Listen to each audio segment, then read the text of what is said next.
Well, welcome to Journeys with Kai. Thank you, Munya. Thank you, Anthony, for joining me. Um, I know, Munya, you've been on like a Vanderbilt TV segment or two, right? Yes, that's correct. Yes, it was 8 Minute TV with Mr. Alfred Jones Pra. Nice. Have you done any podcasts or any other sort of like stuff like that since? Well, I have my own podcast that's kind of on a hiatus, but yeah, it's the MJ Tape podcast presented by Sports Fan Entertainment, available on Spotify, Apple Podcasts, all the regulars. It's already more of a podcast than mine, dude. Cool. And then Anthony, is this your first podcast or thing that you've been on?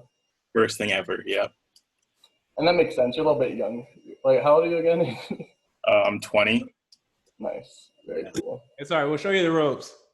Yeah, we got you. After this podcast, you'll be like, oh shit, I'm ready. My early 20s are going to be like the best years of my life.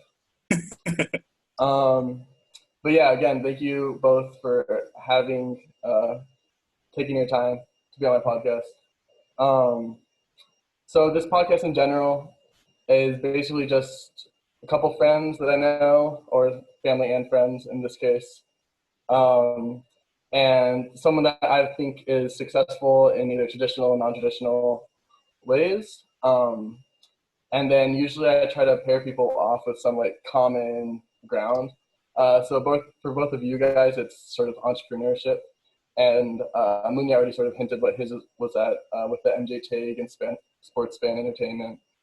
And then my cousin Anthony is really into selling shoes. So with that sort of entrepreneurship lens, can you guys both like introduce yourself? You can still say like a little bit like education and stuff like that, but then also wrap in, when you started your business or side project or whatever. And Anthony can start. Sounds good. So as Kai said, I'm his cousin. I just finished my sophomore year at Northwestern. I'm majoring in industrial engineering. I'll probably end up picking up a second major or a minor, to be determined. In terms of, so like as Kai said, I'm really into shoes, and it's something that started in middle school, so 7th grade. I got really into shoes, ended up going to a Nike outlet once, buying a pair of shoes and selling them on eBay. So until junior year of high school, I was selling solely on eBay. And then after that, I transitioned to selling on Goat and StockX, which are like the two major shoe selling platforms. And yeah, last year I sold over 1,500 pairs of shoes, while being in school. So that was exciting. So yeah, I mean that's like the scope of my entrepreneurship. So 1,500 shoes. What's that look like? I assume you calculate like your revenue, profit, that kind of stuff, right? Okay. What are those numbers? Revenue was slightly over 120,000. Holy shit. And then my profits were about a quarter of that. Okay, so about 40K. Quarter. Or 30K, sorry. Yeah. I can do math, guys. I have my degree. Math is hard, man. Math is hard.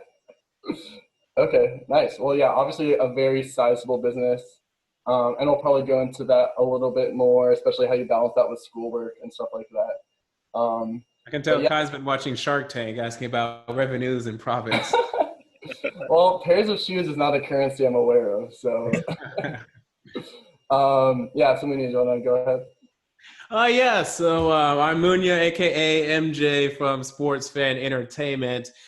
Basically, this was a channel that I created actually way back in 2012, but it actually didn't become Sports Fan Entertainment until 2016. That's when I actually became serious with it. I actually had been on YouTube starting in 2009 when I was 12 years old. And I used to talk about WWE wrestling. And 12 years old, I was just, I love talking in front of an audience, love talking to people. And I even grew that channel to about 2,000 subscribers, and I ended up quitting because I ended up losing a passion for watching wrestling and then moved to sports. Never really took it serious until 2016. I was like, you know what? I think I can grow this thing again. And then grew from 1,000 to now 15.6 thousand subscribers sitting in 2020. Basically, mostly talking about the NFL, but the NBA as well. And then hoping to expand in the future as I can get more people on board. Nice. Awesome. And then 2016, so you're still in school, right? You're class of 2019, so like sophomore Yes. year or junior Yes. year? That was Freshman? after my freshman year that when things got serious. Okay, gotcha. And then I've always been impressed by like not only your subscriber count, but also like the number of how much content you put out. You have like 1.1 thousand videos or something, right? Yeah, that's correct. Over 1.1 thousand. Do you think that's how you amassed so many subscribers, or like did you buy subscribers? And you don't have to say it on the podcast if you did. But... No, definitely, yeah. The amount of content, because in the sports field, well, it depends what type of content you make. There are more areas where you can get a lot of subscribers, but making less content. But definitely, there's so much to talk about on a daily basis when it comes to sports. Making a lot of content is definitely what gets you on the map because there's just so much content. People can go to ESPN, Fox News, whatever, to get their content.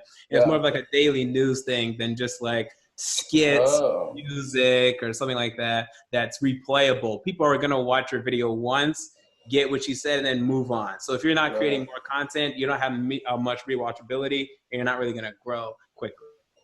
Yeah, that makes a lot of sense, especially with sports. I mean, I know like a few Instagram sports accounts I follow, they just like post like maybe 3 times a day, even like a Sports Center, House of Highlights. Yeah. And it's just interesting to see that. I mean, I don't follow too many YouTubers, but you definitely put out like a lot more content than I know like anyone else does, that I follow at least.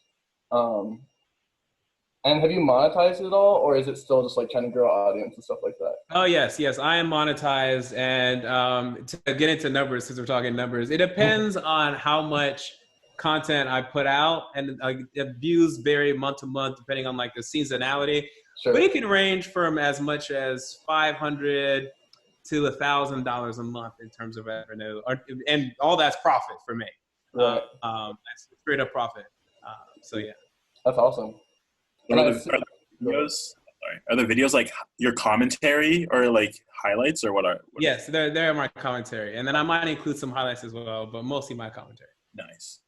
Yeah, that's like I saw a couple of your videos. Obviously, I haven't seen 1.1 thousand of them, but some of them use like really high quality footage. I'm like, how did this guy get actors like this, like 1080p practice squad like film that looked like it came straight from their like bank or something? Like, did you hack into it? Like, how did you get? Is that just on their sites or something?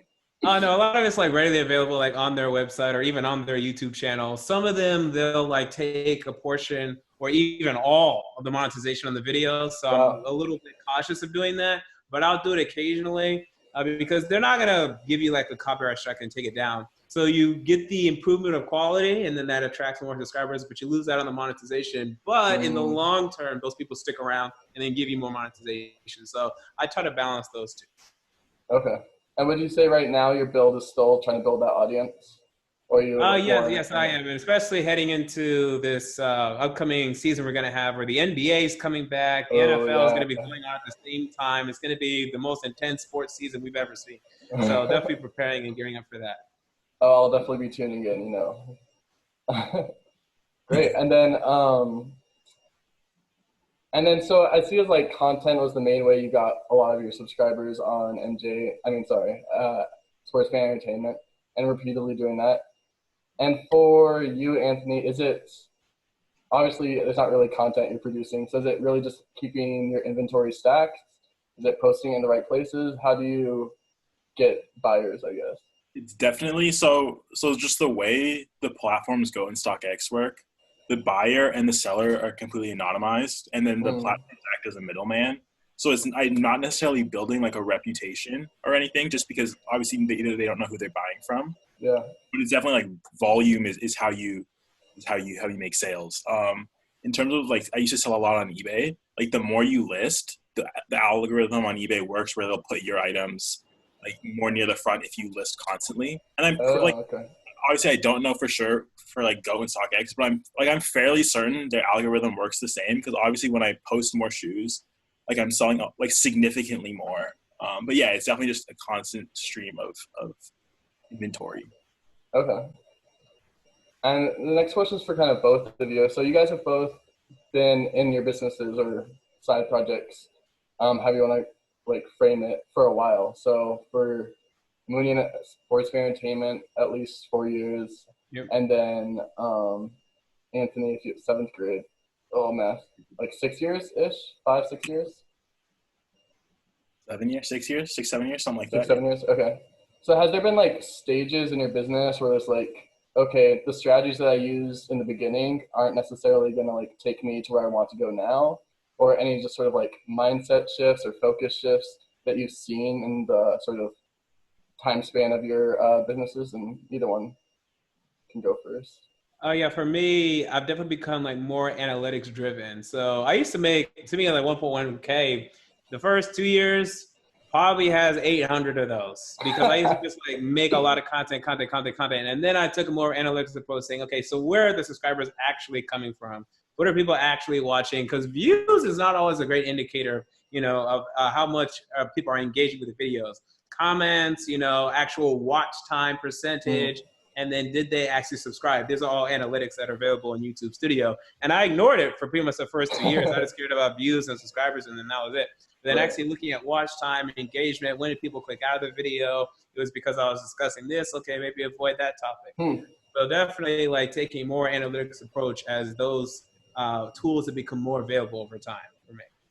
Well, I didn't even know it was so micro. It's like, I know that because I have some YouTube videos on, it's like you can see your watch time and stuff like that. And also like impressions and all that kind of jazz.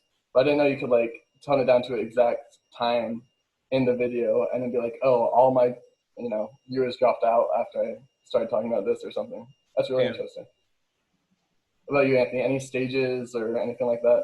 Definitely a couple stages. So like as I first started doing this, obviously I had like very limited capital.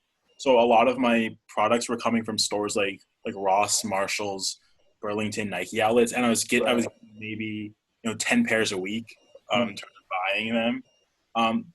But as my capital has grown, I've noticed like volume is what I need. So I do a lot of my sourcing from online places, and I'm getting hundreds of pairs in a week. Wow. And that's important to like just keep the stream going. Obviously, like one of the things that I haven't been really looking at is analytics, as Munya said, is just because. So this is actually something I'm trying to solve now, but a lot of the inventory management existing applications are very retail oriented. So the analytics they offer to resellers just aren't very usable because our business models are different in terms of our products aren't necessarily replenishable, just because if I'm buying something on a sale, it's not like I can buy the same thing. Right. Or limited edition or something. So yeah, definitely just like trying to become more analytics driven, and trying to become more like volume driven. So like the growth that I'm seeing this year is crazy. I'm gonna more than double my revenue in 2020. And so yeah, just like being better informed, I guess. Gotcha. And both of you guys right now, it's like one-man businesses, right? Or side projects. Yeah.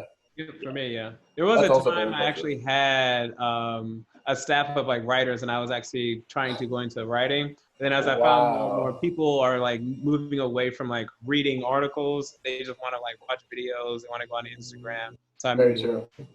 That makes sense, yeah. And then sort of building on that last question about different stages, where do you guys see your guys' projects going in the future? Like what kind of, is it just simply growth and expansion? Are you trying to like, for at least Munya, are you trying to broaden sort of your scope and like obviously you said different sports that you might start commentating on? Yeah.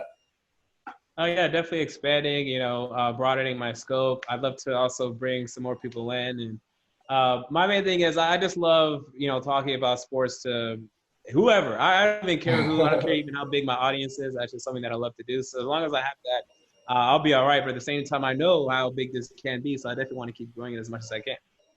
Gotcha. How about you, Anthony?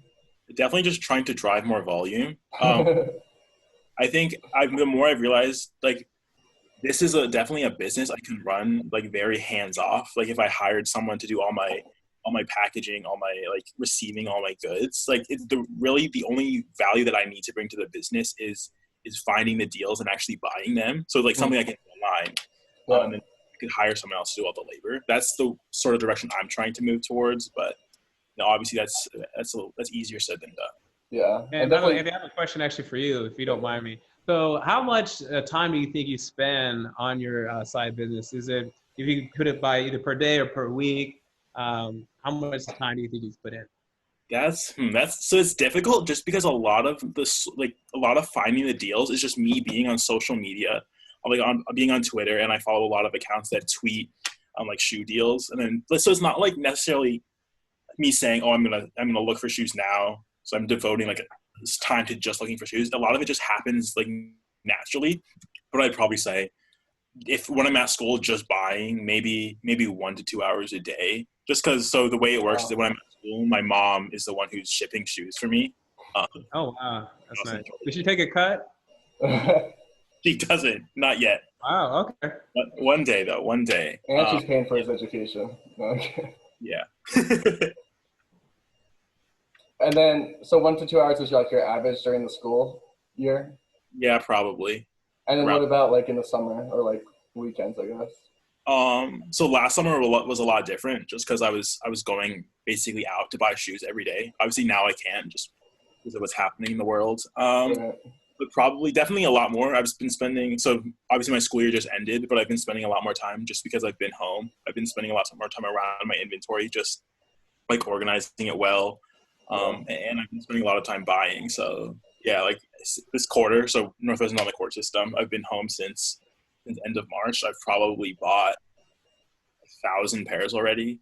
Wow. So just like that's a lot of time to like receive the shoes, process them, list them, stuff like that. So you definitely significantly more time.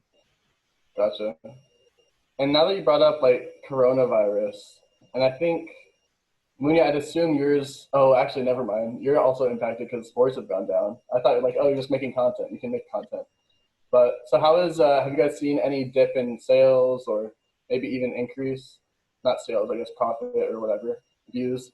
In your respective businesses since this, coronavirus stuff happened? Oh yeah, I've definitely seen a drop. Because right now I'd be watching the NBA Finals. I'd have my live stream on. I'd be doing my live commentary. That's when I have the most NBA views, without a doubt, every year. And luckily, it looks like we're gonna have an NBA season, but now it's gonna be later on in the year or so. But for this time, yeah, I definitely seen a different content. So I've been like focusing more on like the NFL off season, but there's only so much you can talk about in the NFL off season in June. And then I personally don't like to get too political, so I haven't even like gone into like the Colin Kaepernick issue, which is like the main thing people are talking about. Yeah. So I've definitely seen like a dip, but I know that, since there's such a huge fall season coming up, I'm not too worried about it right now. Gotcha. Yeah. So for me, like coronavirus, I think has definitely, increased sales. I haven't really looked at the numbers yet, just because I think when everyone got their stimulus checks, people were spending a lot of, and also just like everyone's home, they're bored, so they're on their phones more buying stuff. So yeah, I mean, e-commerce has gone up in general, but I've definitely seen sales. Gotcha. Well, that's good to hear for you. Sorry to hear about that, Munya, but it's going to come back with like, it's going to come back with a force. Oh yeah, absolutely. It's the NBA season. Wait, what did you say, Anthony? Oh, it's almost excited for the NBA season. Yeah. Oh yeah. Same. Yeah, I've been trying to do like some streaming of like NBA content or like NBA Live, just because my idea is that like people are like really gunning for some sports content, but I'm not the best streamer, so I haven't done that in a while. But so obviously, Munya, you graduated from college, right? 2019. Congrats, by the way. But could you guys go into a little bit about balancing with work or with school, your side projects? And has there been times when, one got more focused and you saw a dip in either school or work or your side project? So for me, actually, it's my hardest thing has actually never been school and the side project. Those two have always actually co-aligned pretty well because my class are normally in the mornings. I would never make videos in the mornings. And then in the afternoon or night, I'll be able to make my video. The problem for me, the biggest problem was actually the side project, the school, and the social life, right? So now I come back at 7, it's 8, it's 9 p.m. People want to, hang out, have a wine Wednesday, go out on a Thursday. I'm like, man, I got a video to make. So that was actually the hardest thing. So school And the side project, never a big deal just because I don't have to like do anything during the day. I can't release content during the day. Like, that's when a lot of shows are going on. But for the YouTube sports community, it's actually the nighttime where you get the most amount of views. So people come off of work, people watch a couple of YouTube videos. Like, that's the prime time for sure. So, Gotcha. Yeah. How about you, Anthony? I don't think it's been super difficult, just because if selling shoes is something that it's definitely you do like whenever you want to do it. There's no like set hours. So like I think, I don't think there's been a ton of difficulty balancing that. It's definitely harder when I went to college, just because I was away from all my shoes, and then also it's so much more freedom to do other stuff. Right. I think that was like the biggest obstacle, like the freedom of college, not necessarily the actual classes. Gotcha. Okay, that makes sense. And I think we're gonna like switch gears slightly, since all of us, I guess I'm actually, funnily enough, the the farthest away from college, which is kind of a weird thought. But I'm trying to think who we should start with. We'll start with Munya. So for anyone that's sort of in college, about to go to college, or either of those. Do you have any advice or, warnings, I guess, for anyone that's, about to go in, or how to make the best of their, time in college? And it can be social, could be school, it could be whatever, academic, I mean. It's cliche, everyone says time management. So I mean, I'll quite say that, but let me say it's good to get into a rhythm. Okay, definitely good to get into rhythm. I'm someone that struggles with that. I don't like having a set schedule. But I'd like to have, instead of like, okay, 7 a.m. I'm doing this, like, but I'll block off the morning, I'll block off the afternoon, I'll block off the night to say, okay, this is the time where I'm going to get this done. I'm not going to do like hour by hour, minute by minute, but definitely just getting into a rhythm week to week. And then, obviously there's going to be variations like, okay, now this is finals week, this is midweek, I have a big test here, and you have to make those adjustments. But just the week-to-week rhythm, the best rhythm you can get into balance, your college life, your classes, that inevitable social life. And then if you have any other side projects as well, getting into a rhythm and being consistent, that's the best way to tackle it. Yeah, I think that's great advice. How about you, Anthony? Anything you've learned in your first 2 years? Definitely. One of the biggest things I struggled with was, so like coming from high school, I wasn't really challenged a ton in my classes. And then I went to school and everything was just incredibly hard. Like at Northwestern, we're on the quarter system. So it's like a 12-week quarter, or the 10 weeks of classes, a reading week for non-engineering. So I didn't get that. And then finals week. But so just because we're on such a short schedule and you're taking 4 classes, you have most classes, 2 midterms and a final. Once you start, like once you have your first test, like week 3, you have at least 1 test every week for the rest of the quarter. Wow. So never really a break. Classes were super intense, and it's hard to, I think, like, it's hard for me to like, it was hard for me to like just sit down and grind out my classes, just because it's something I never had to do growing up. Right. That was just like the hardest thing for me. But in terms of like more general advice, like one of the things I wish I did was like, I wish I had met more people freshman year, because like the first like 3 weeks of freshman year, everyone's in the same spot. Everyone wants to meet as many people as possible. So like I met so many people that first 3 weeks. And then after that, it's sort of like you just like fall in with a friend group. Right.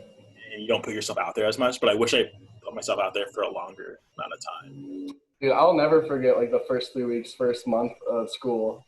And just like, you had that basic conversation with everybody. What's your name? What's your major? And for us, like, do you guys have all the freshmen live in one part of campus? No, but like I lived in a like basically a fully freshman dorm my freshman year. Okay. And there was like what house you live in for Vanderbilt. It was just like in the freshman dorms, like which, dorm you lived in. I just remember doing that like countless times. And I probably repeated it to some people that were like, we forgot we met. Because it's just an insane amount of people. And we didn't even go, like none of us really went to like a big public school or even a big private school, if that's a thing. So like I can't even imagine if you went to like UT Austin, University of Florida, how many people you would meet freshman year. Yeah. Like, it's ridiculous. And Yeah, and I another, feel that, and I absolutely hated, because I was a total introvert coming out of high school. I hated the first 3 weeks. I mean, these conversations, meeting people. Oh my God, it's so overwhelming. We had this. What was it called? I want to say it was called Visions. We had this Oh, yeah. Visions group that we had to meet basically just to like once a Orientation thing. week, basically just to get to know people. I think that was just the whole point of it. I don't really know what it was. To basically integrate us from high school to college. And then now you guys are right. I look back and I kind of regret not forming all those bonds because I became a lot more social my sophomore, junior, and senior year. And I was like, wow, I could have actually met a lot more people my freshman year and would have got to know a lot more people. So I definitely agree with you on that. And then also Anthony, oh my God, coming from high school, not being challenged at all. I had a 4.0. We didn't go over 4.0, so I was perfect there. And I was like, okay, Vanderbilt, I knew it was going to be hard. Like, I knew it. Like, okay, whatever, bring it my way. And then the first chem test comes, and then the first calc test comes. Like, oh my goodness, I'm in trouble. that was crazy. So I was actually kind of lucky my freshman year, and I guess lucky is not the best word because it sort of like bit me in the ass my sophomore year. But I had like intro chem credit, so I didn't have to take that, and obviously that was a huge one. That was like a weed out course that everyone complained about basically. And since I didn't take Orgo my freshman year because they had one for like people that had credit. So like my freshman year was relatively easy for me. So I didn't really like develop any new study habits or anything. The one good thing about not really being prepared for sophomore year academically was that I was like very social my freshman year and met a ton of people, and I didn't really have to worry about school. I think I ended up with like a 3.5 after my freshman year or something. But it was like, hey, this is doable. Like, this is a great balance. I can do social like 80-90% of the time, and then academics 10% besides classes. But that ratio didn't really work too well sophomore year doing chemical engineering, and that I ended up switching and all that kind of stuff. But yeah, I think in addition to like exploring social circles and sort of challenging your discomfort zones there, I think it was important, or it is important, especially your first 2 years, if you're not sure what you want to study or what you want to do after college, which I guess some people are super different. Like, I'm pre-med, I'm going to be a doctor. I'm pre-law, I'm going to be a lawyer. I'm going in the tech industry, whatever it is, which I think is definitely not the case for most people entering college, just because they really haven't been exposed to that many different subjects. Typically, maybe just what their parents did and some of the stuff they've seen in high school and before. But I think college is such a unique opportunity to learn from these people who have like basically dedicated their entire lives to learning about and teaching a subject, whatever it is. And then college is like this really special 4-year opportunity. And some people can do grad school that's slightly different. But like undergrad is such a opportunity to take this wide range of classes from these esteemed professors and esteemed researchers in the field, especially when you go to like schools that have such a high concentration of these like top tier faculty, like our school, our alma mater and your school does. And I definitely didn't really take advantage of that academic part of college, I don't think, fully until like senior year. Because I remember distinctly thinking senior year, as you know, I'm getting ready to go off. And then, especially junior and senior year, your classes, depending on your, intended industry and major, like your classes junior and senior year can actually be used on the job, which is kind of rare because also I'm not using my high school stuff on the job. And like freshman, sophomore, you're just intro classes, like you're not using intro chem at your job. But your junior and senior year, it's like these are actually useful classes to know the content really well. And I'm really sort of kicking myself in the butt that I didn't take better notes in some of my classes earlier. Because I'm like, man, I could reference those after college. Like, it doesn't have to be like, oh, college, check mark, here's my diploma, see ya, college, forget learning. It can be something that I like actually bring with me, and especially a lot of my engineering management classes that are about like sort of soft skills and just really interesting like frameworks and concepts that you can use to apply in the workplace. I think there's a ton of information there that just like went in one ear and then after the semester end went out the other. And obviously Anthony's just finished his first half, but what do you guys think about that? That was kind of a long little rant. Like for me, I think like, especially when you're in the moment, it's so hard to think of like after college. And I think you're very just focused on getting through this one course, getting this grade. So like, yeah, that's something that's very hard to think about like during the fact. So yeah, like that's something I really haven't thought about, to be honest. No, yeah, it's totally fine. You're young, bro. I think you absolutely hit the nail on the head, especially when it came to our engineering management classes that we had. Because you minored in engineering management, right? Yeah, I did too. And specifically, I think it was called organizational behavior and applied behavioral science. Those are two great ones. Yeah. I can't remember Ken Pence's class, but whatever. Project management. Yeah, like they're like, we just had this engineering management like minor, and there are all these like old guys, and a lot of them were like not even engineers. Like they had been consultants. They had been like, one of them was like, I don't even know what Ken Pence does, but now he's like, he writes sci-fi novels on the side. Like it was so bizarre, but they had so much knowledge to them just because they had experienced so many fields and just moved around and just knew how to work with people and how to manage people. So that was a brilliant minor for sure. And I ended up almost minoring in history. I was like one class away, but I heard the class was hell, so I didn't even take it. I was like, I don't really need the minor. I'm good.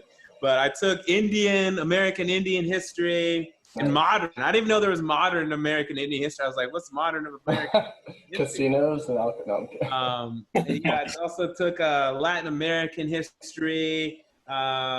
Also, what was the other one? I want to say South American. I can't remember the name of it, but just learning about all these different cultures that were really not discussed at length in high school. And I would never, although I do have an interest in those topics, I would never devote the amount of time that I put in those classes outside of life. Was it 3 hours a week for 12 weeks? I would never combine for 36 hours learning about American Indian history for the rest of my life. But in college, that's something I was able to do.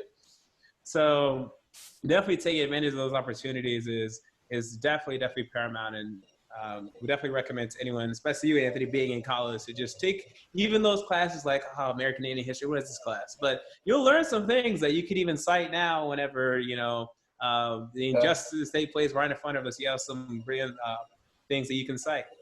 Yeah, that makes sense. That's definitely something I'm looking forward to, just because the way like my major set up, there's a lot more freedom in the back end of my next 2 years. So yeah, definitely something I want to take advantage of.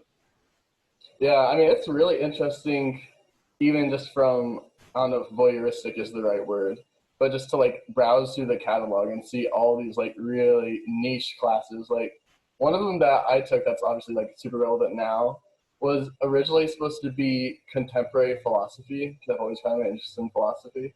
But then the teacher this was right around, I think, not Trayvon Martin, but another, maybe Eric Gardner or one of those. And she shifted like the whole course curricula to be focused on like police violence and mass incarceration.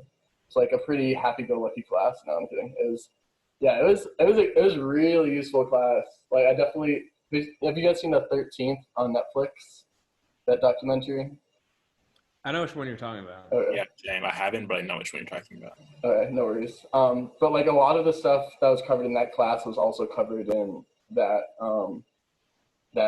documentary. And like even Michelle Alexander, who wrote The New Jim Crow, she was interviewed a lot for that documentary too. So it's really not cool to see it tied together, because you'd wish that all that stuff happens in the past. But yeah, to bring that back a little bit, yeah, I just think it's really, and even like at a bigger school, I know like when I talk to some of my friends that went to like a bigger state school or something, they get super niche. Like we think our thing is niche, and then they have like one that's like one part of one subject of, I don't know. It's just like very, very interesting, just education, I guess, opportunities. Yeah, for sure. And then let's move on like slightly to like extracurriculars. So I know Anthony joined a fraternity his freshman year. Um, and then Munya, actually, since we were in the same grade, I'm not sure too much of your other extracurriculars. But yeah, do you guys just want to go into that and sort of the role that played in your college experience so far or in the past? Oh yeah, for me, I was in mostly like the black clubs, like the National Society of Black Engineers, Nice. Yeah. African Student Union, Black Student Association. Those were the main one I was in. One thing I do regret, I regret not doing those showcases. We have these multicultural. Oh yeah. I never actually did. Senior year, I probably should have done it, but yeah, that's one thing I definitely regret doing. But with the side project and with school, I actually leaned away from extracurriculars and also my other interests as well. So that's something I definitely recommend people take advantage of because that's one thing I missed out on. Yeah, definitely. And that definitely ties into meeting other people. That's like, I was like vague members of a lot of different organizations, but I met a lot of people through them and I also got a lot of free food. So it was like a win-win. Oh, yeah. How about you, Anthony? Yeah, so for me, like my biggest extracurricular is just being part of a fraternity. So like that's just such a big part of the social life at Northwestern. Like I think like 60% of the population goes Greek. And like there's not really much to do outside of like on a weekend, there's not really much besides like parties at fraternities just because we're in a suburb of Chicago. So it's not like there's bars or anything to go to all that much. And then I also joined Chinese Student Association. So that was really interesting just because growing up in Georgia, I wasn't really exposed to people of Chinese descent. A lot of my friends growing up were Korean. So going to school, I met a lot of Chinese people, which I never did in high school. And I'm also starting to get more involved in the Garage, which is the startup incubator on campus. So that's something I sort of started with this year. Nice. And it sounds like both of you found some, even though you're not Chinese, Anthony, some cultural centered club to be part of. How do you think that helped you? Well, I guess it wouldn't help Anthony tie into his roots, but did you see anything beyond just like meeting other people that were of the same, ethnicity? Was there added value besides, just the sort of social aspect for either of you? And there's not a right answer, obviously. Ooh, you definitely got to see different perspectives of like the Black experience in America. I come from Tennessee, so I'm more used to that. I was born in Zimbabwe, but I moved here when I was 3. So I'm very familiar, like family-wise, of like the African perspective as well, specifically the Zimbabwean perspective. But then to see like the Black experience across America, how similar it is, but also how different it could be in those clubs. It definitely like got me closer to my roots, if you will, no pun intended. And yeah, I definitely had a great time.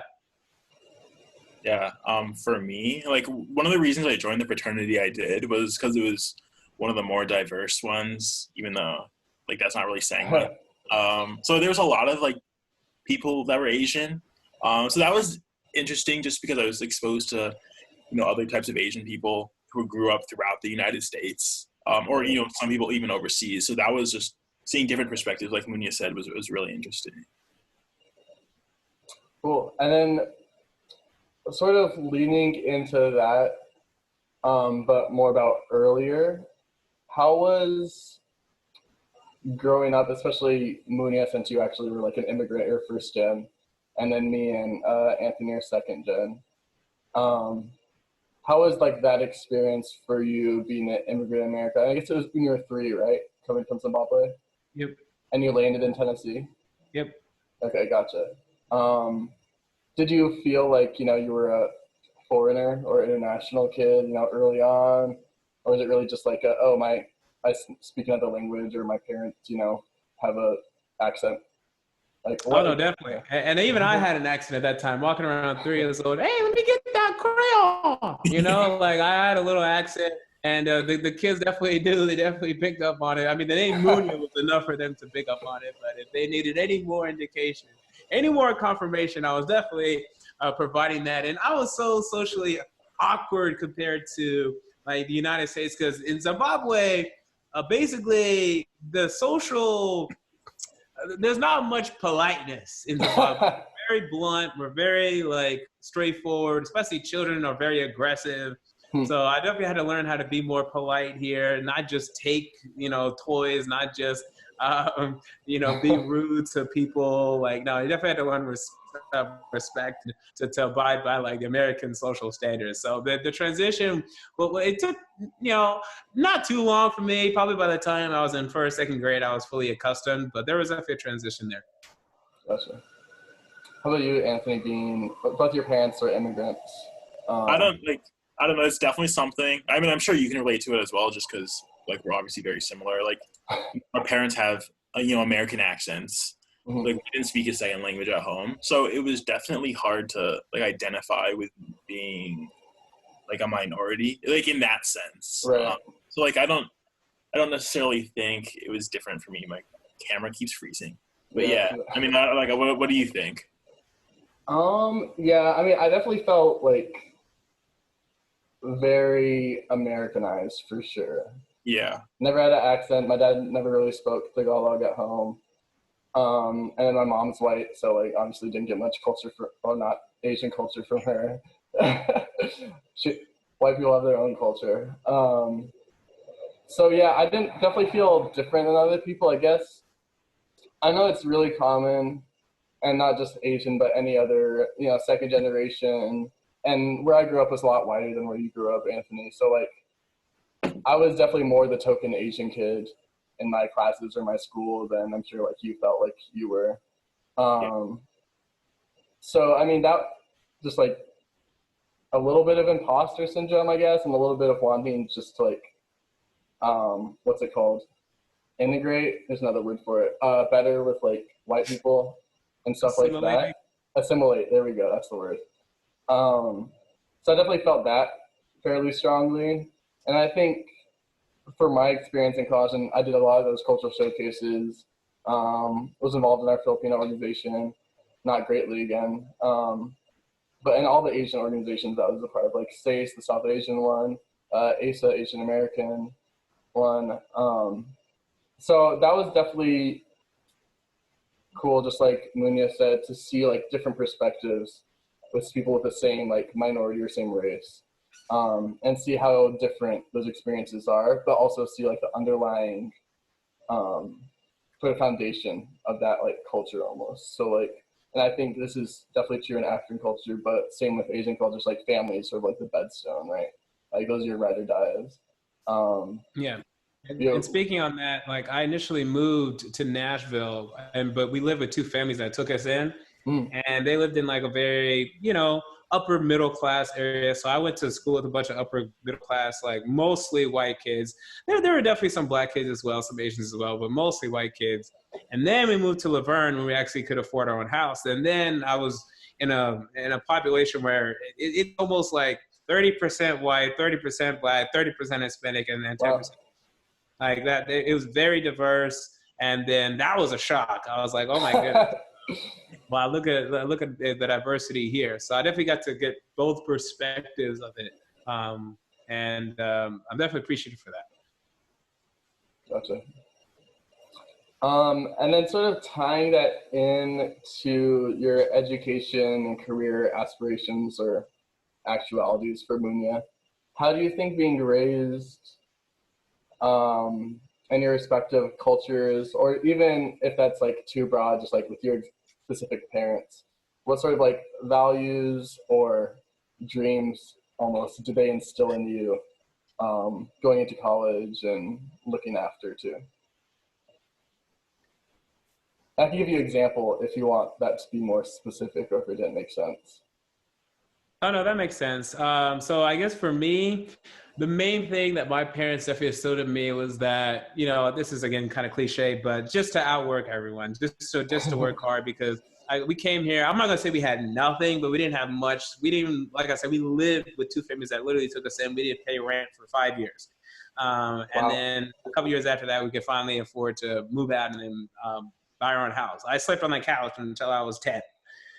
So definitely like seeing how, definitely seeing how they came up and how they instilled, like, whatever they did, no matter what, they just worked hard, they grinded through it.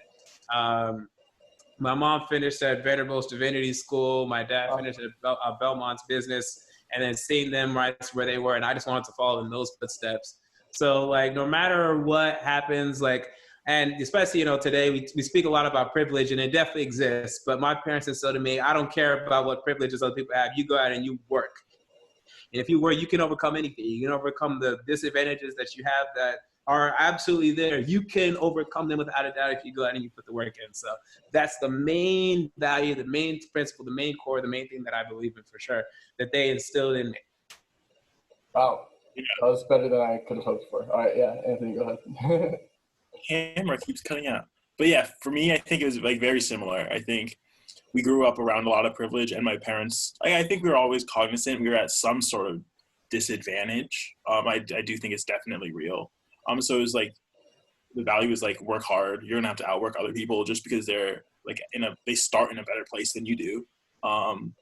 Like that was the biggest thing. And also just, I think something they really stressed was like going into STEM. So I think it was like, I think the expectation was always you're going to become an engineer. And then like you do you after that. But yeah, that was definitely the expectation growing up. Okay. Yeah, so I think, speaking on that, I was just going to say, so speaking of that, are you one of those kids that you were told to go to STEM, but you actually enjoyed STEM, or do you still find yourself doing STEM because that's where they set you on? So like I actually came into college a chemical engineer just because like I thought I enjoyed chemistry. Ended up not enjoying chemistry. Took the first quarter of Orgo. Not a good choice. But so like one of the reasons I'm doing industrial engineering is because it's described as like the closest thing you can get to a business degree at Northwestern, just because we don't have an undergraduate business degree. But also that I think like it has a lot of like the math that other engineerings do, but it also brings in like a lot of like entrepreneurship and business like ideas.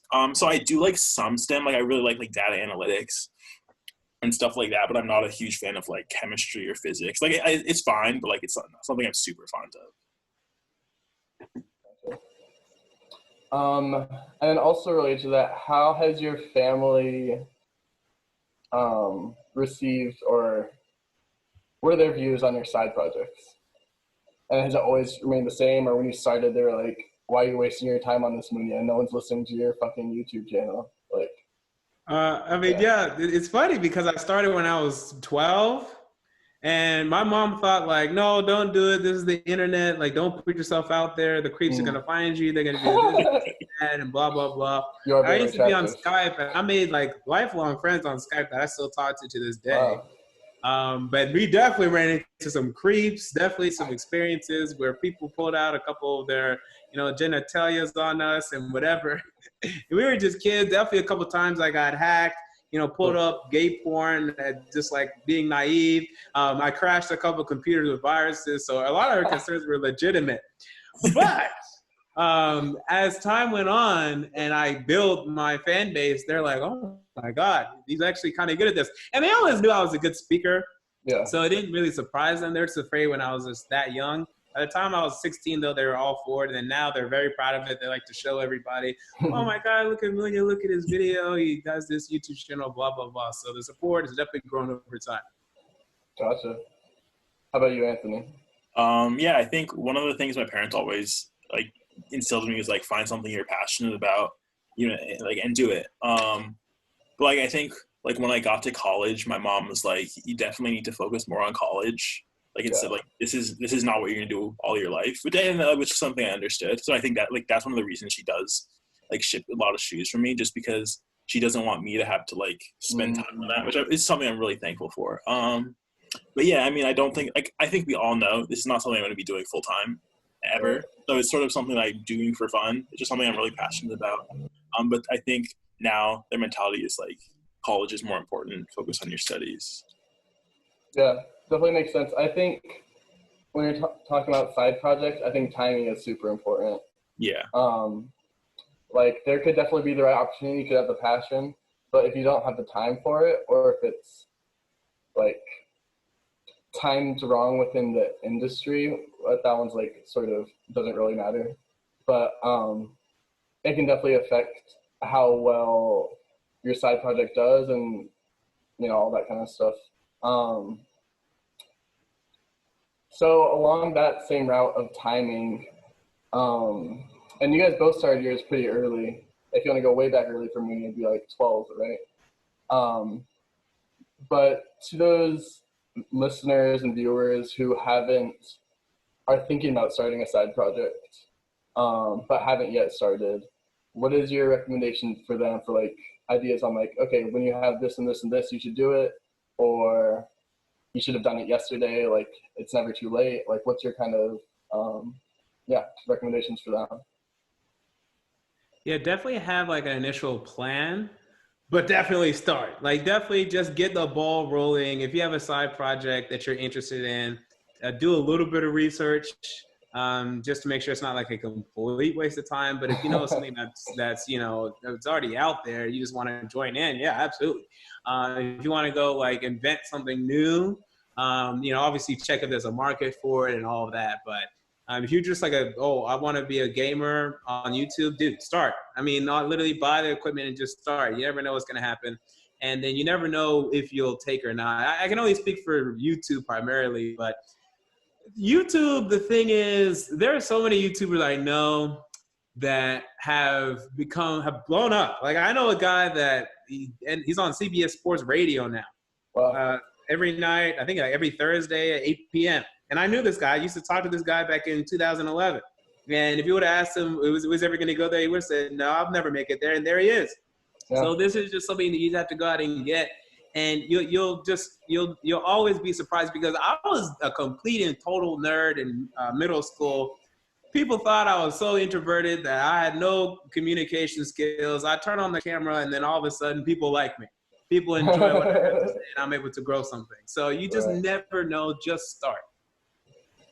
Yeah, I agree a lot with that. I think, and it's something I took an entrepreneurship class this quarter, and it's something I saw is like people tend to overthink and overplan sometimes, but it's like the best education you're gonna get like on a certain task is by doing it and failing, right? Or succeeding maybe. Right. And another thing, like, yeah, obviously I wish I started early, so yeah, like definitely start as soon as possible and just try to learn as much as possible on the job. Yeah, no, I definitely agree with both of what you guys said.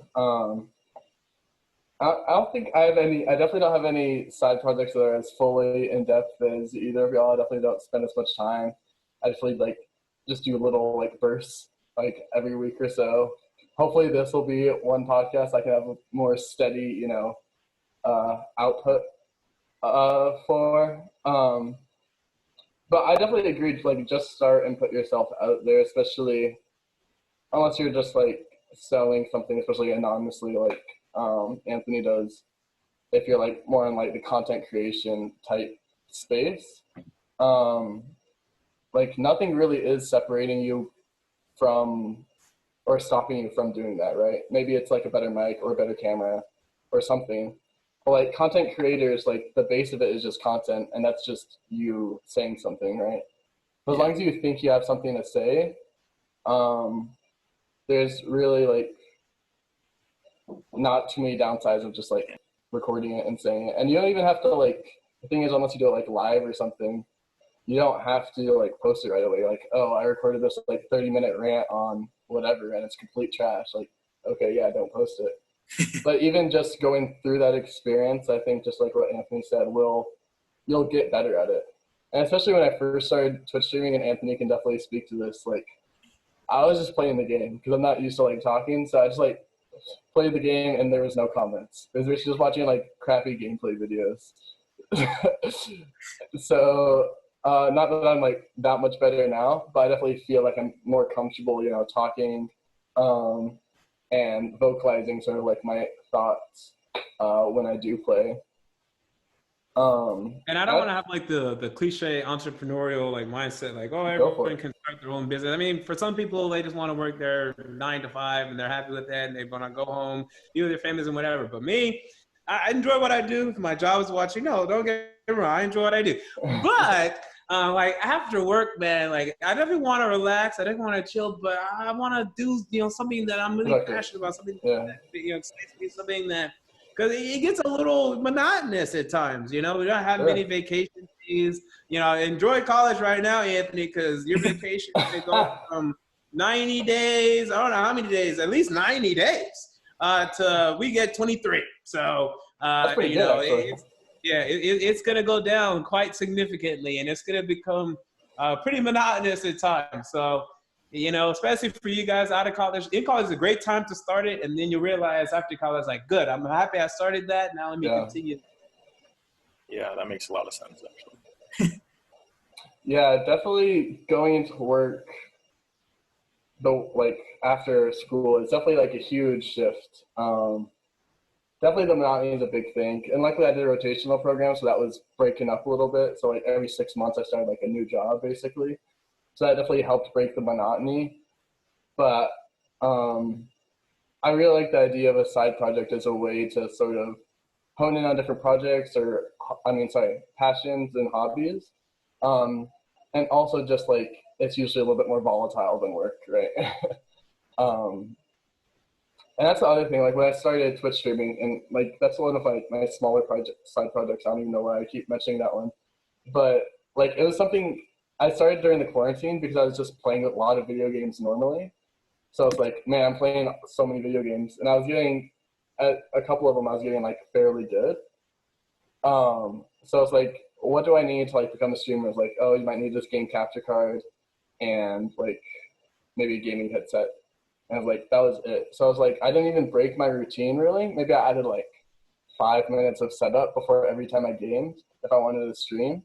And so like that side project really wasn't a side project. It was like a hobby that now I have this added step. And then now potentially, you know, it could be monetized, but you know, I'm pretty far away from that on Twitch at least. And like the other side project that I've been doing more heavily is like writing these articles on Medium or posts, whatever you want to call them. And that one, I guess the origin of that is these long form posts on Facebook when people actually use Facebook for posts. So if you like dig into my like history, and I think it's private to friends, hopefully, because I'm sure some of them were embarrassing. But I have these like long paragraph, like multi-paragraph posts about just something that was on my mind. And often it'll be late at night because that's when I'm like the most delirious and like don't care about consequences because I'm like going to sleep anyways. But then that shifted into like more cohesive articles that I thought about writing. And then eventually like Medium blew up and I started like posting it on there. And then my last 3 I've actually like made money off of, like not a lot, but like. Oh, nice. The first one I think made like 3 cents and then it's like 80 cents and then like $1.12 or something. So if I keep that rate up, that's how it starts, man. It'll restart. And that wasn't even the point. The point was just like I have these like opinions that I want to share basically, or advice in my mentorship series that I want to share to more people. And yeah, I guess on sort of that train of thought was just that for a lot of my side projects, except maybe video games, maybe some ways, I could like trace it back a while to where like my real interest in that sort of like field came. And especially with this Medium article type stuff, like that's something that's like very core to like almost everything I do. Just the idea that like you're spreading information, and like hopefully useful information that people can like use in their lives. And so are you guys familiar with the book Start With Why by Simon Sinek? Yeah. I am not. Have you read it or are you just like familiar with it? I haven't read it, but I'm very familiar with it. Okay, gotcha. So yeah, I think his framework of the like why, how, and what, and basically you can. Oh wait, no, okay, never mind. I know what this is. Oh, okay. Basically his point in the book, or one of his points, is that a lot of people like focus on the how or what, which is a what is like the actual products and service that people use, which is the output, your output. So like me as a software developer, my output, my what is like the actual software I produce, right? And then my how is like the actual programming, maybe techniques or whatever to get to that point. But then your why is like this underlying sort of motive and reason for why you're doing it. So like I said, for like the Medium article side project, that underlying like why is to like spread advice and information that I've gained and spread it to people.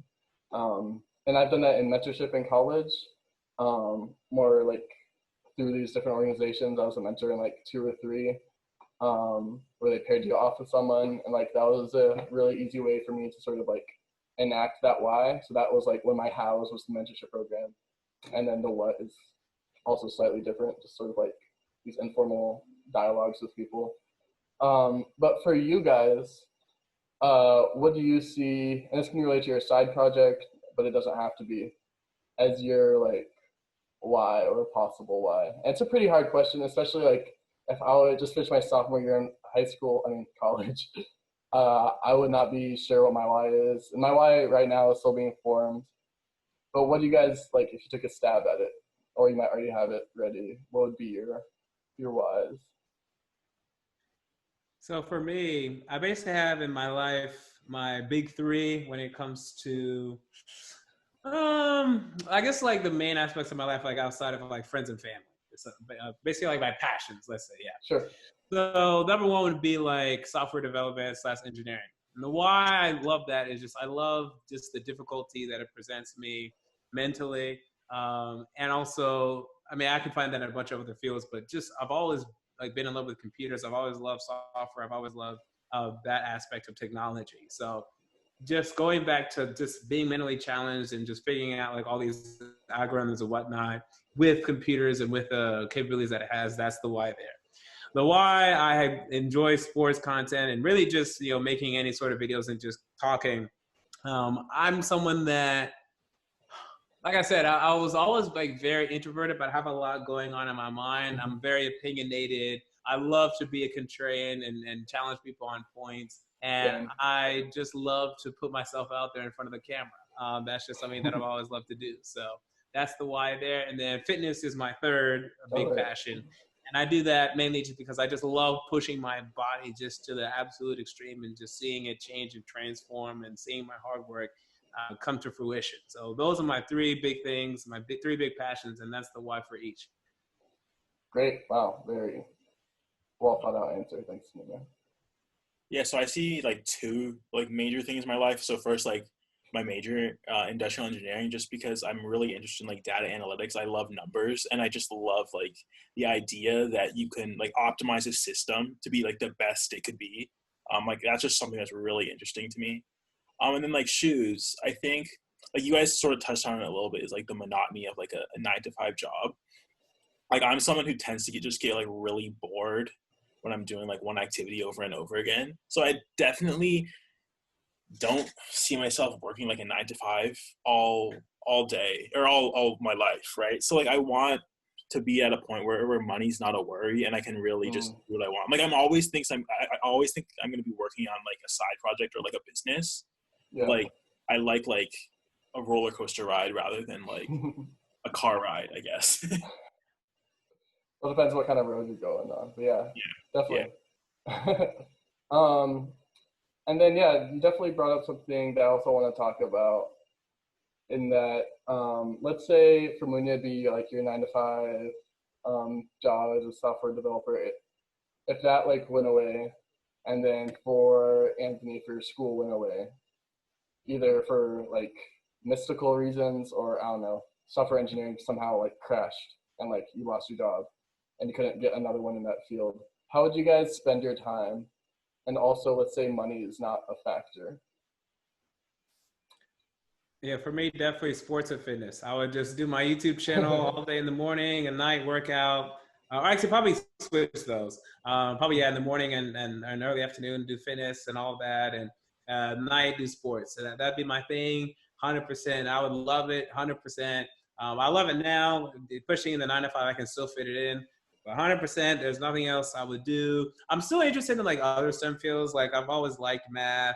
I've also kind of liked a little bit of politics too, but probably that's just too messy. So I'll just stay away that. So probably just sticking with the sports and the fitness all day long. That'd be where I'd be, and that's still what I'm doing. Because even with the 9 to 5, I'm so passionate about it. It's not going anywhere. Gotcha. I guess I don't have like a really explicit answer. Like one of the things I really like is like I love people, just because I feel like you can learn so much from people, and that's one of the craziest things about going to college. Is like I feel like every time I talk to someone is really really really good at least one thing, right? And it's like it can be super niche or like super broad, but it's like they're an expert at least one thing. And I feel like I've learned more just meeting and talking to people, rather than like actually going to classes, to be honest. Yeah. And then like I always I really like meeting people and like helping people, because I feel like, I don't know, the world is just like so unjust sometimes, and people, like good people, aren't always rewarded. So I think like I'd find a way where I'd be meeting a ton of people and helping a ton of people if money wasn't an option. That's super cool. Yeah. A little less self-centered than Munya. No, I'm kidding, bro. Hey man, I'm a self-proclaimed narcissist. That's all right. To each their own, man. But no, that's really good. And I'm sort of running out of things that I wanted to dig deeper in that we've talked about. So I think we can just end it on one person, thing. I know things are really bad now because it could be anything, but like it could be like a show, a book. Just what is one thing that's really like inspired you? And it doesn't have to be with your side project, but it can be. And you can do multiple if you're like, oh man, all of these things are so inspiring. But try to narrow it down to just like one or two big inspirations in your life. I know it's a tough question, so don't feel like you have to answer right away. And I can try to think of mine too. Yeah. It's very depressing because we're still on the heels of it, but the death of Kobe Bryant, and this is one that I struggled with this year, as we all did, but really because this was my number 2 role model like in my entire life. Number 1 is Obama, number 2 is Kobe, and it's so close. There's not even much of a difference between the two. The only difference is that I feel like I'm closer to an Obama than a Kobe because I'm not an athlete at all. Yeah, I've seen you ball, bro. So I just relate more to Obama and what he does. But the first part of just the grieving process for me was just so difficult because this is a guy that has the ultimate work ethic, has accomplished so much. He's done so much. To me, look, he's made some mistakes in his past, but he definitely now has been a model of citizen and character and inspired so many people. And just like that, everything was taken away. So how can I look at that? And how can I then say, well, now let me go work as hard as he did. He lost everything in a moment. But then I thought about it more and I said, look at all these people that he affected. Look at how many people are motivated by his death to keep pushing forward and to try to find the good in life. He squeezed everything he could out of, yes, the very short 41 years that he lived, but that's still a beautiful thing. And it's a very, it's a very sobering thing to realize that any moment, any of us could be taken away. What did you do with the time that you had? So that is something that I've just been thinking about every single day. Every single day. It's so sobering for me. Everything I have could be taken away. And if it is, will I be proud of everything that I've done? Have I given my all? Have I had that Mamba mentality? That for sure. 2020 especially has been so inspiring. Wow. Thank you. Yeah, Kobe is definitely You go next. a good role model. Okay, yeah, I'll go next. Was definitely a big role model for me. I was definitely, I think growing up, I like Dwayne Wade better for whatever reason. I definitely know one of the reasons is like when I played NBA Live 08, I would always choose the Heat so I could play with Wade. I think one thing I really liked about Wade, and this isn't my main inspiration, but is that he was always kind of stoic. He definitely you could tell he was very passionate about the sport, but he wasn't a guy to cuss out another player or get in a fight. He was very clean in that regard. And he didn't even showboat that much. Obviously, there's the famous LeBron Wade alley-oop. But I really admired how he was sort of humble in his approach to the game. But I'd say a big inspiration, and this isn't just because Anthony's on the podcast, is Anthony's dad, actually. uh, Oh. so Anthony's dad, just to give a really quick overview, uh, he graduated from Tufts undergrad on the Air Force ROTC scholarship, studying like chemical engineering or some version of that.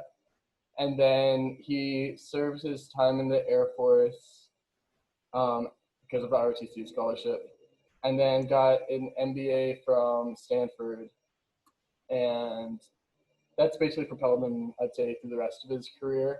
And so, like, right now, he's like a CEO of this biomedical device. I don't know if it's considered a startup, but like company, smaller company. But like, so there's obviously that part of him that is very inspiring, just as someone who comes from like an engineering background, and then now is working at like biomedical tech company, and he's CEO, so he's obviously doing pretty well in that regard. So it's not just like the professional ambition and accomplishment that really I like to identify with. Not that I've accomplished that much so far, but then it's also that he's just like a really sort of easygoing guy. When you talk to him, he like cracks a lot of jokes, and he's like knowledgeable a lot of like different things.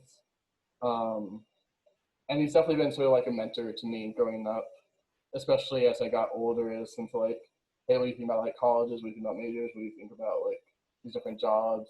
Because he's been through a lot of the stuff that I want to go through, and I might even go to business school. We'll see. I don't think I could be a legacy.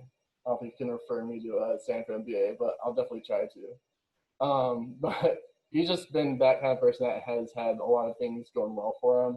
And he started out, he was a first generation, he was an immigrant. I'm not sure what his parents' situation was, but I'm sure he didn't start off with that much.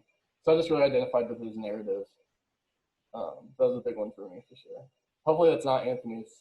But. Okay, yeah, I mean, sort of similar, but like, I think like both my parents are people that like really inspire me. It's like it's very cliche, you know. But as Kai said, like they're both first generation Americans. They both immigrated here. My dad, when he was like 8, my mom came here for college, and I think like they're both like successful in terms of like the very broad, like very generic like definition of successful in terms of like they went to college, they got like pretty good degrees, like they both like worked. But I think even more than just like that, I think they're both like really good people, and they've instilled a lot of good values in my sisters and myself.